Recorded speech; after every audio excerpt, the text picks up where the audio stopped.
Efirdə xəbərlər informasiya proqramıdır. Xəbərlərlə sizi mən Turac İbrahimova tanış edəcəm.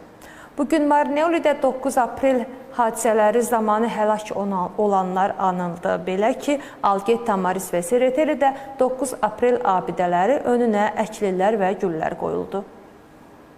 Marneolidə aprelin 9-da həlak olan qəhrəmanlar yad edildi. Gürcüstan parlamentinin üzvü Zaur Darğallı, Marneoli bələdiyyəsinin meri Kənan Ömərov və Sakrebulonun sədri Amiran Giorgadze yerli hökumət nümayəndələri ilə birlikdə Algeti, Sereteli və Tamaris kəndlərində 9 aprel abidələri önünə əklilər qoyaraq vətən uğrunda həlak olanların xatirəsini ehtiramla yad etdilər.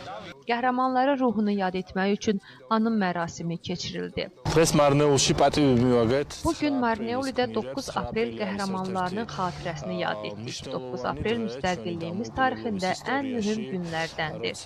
Bugün ölkənin hər bir vətəndaşı bizim müstəqilliyimiz uğrunda mübarizə aparırdı. Mən qəhrəmanlar önündə baş əyirəm. Onlar bizim müstəqilliyimiz üçün özlərini qurban veriblər. Qeyd etmək istəyirəm ki, 9 aprel faciəsindən 36 il ötür. Bugün biz Gürcüstanın müstəqilliyi uğrunda həlak olmuş qəhrəmanların xatirəsini yad etdik. Onların vətən üçün həlak olmalarını xatırlamaq bizim borcumuzdur.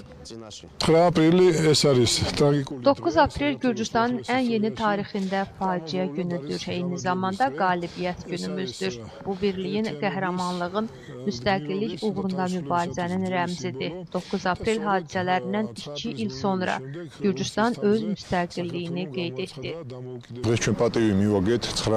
Bugün 9 aprel qəhrəmanlarını yad etdik. Onlar Allahın verdiyi ən dəyərli varlıqlarını, canlarını biz müstəqil ölkədə yaşayaq deyə qurban verdilər. Bugün yalnız faciəvi deyil, həm də müstəqilliyimizin rəmzidir. Patriarxın da qeyd etdiyi kimi, Didqori vuruşu hələ bitməyib. Biz onu qalibiyyətlə bitirəcəyik.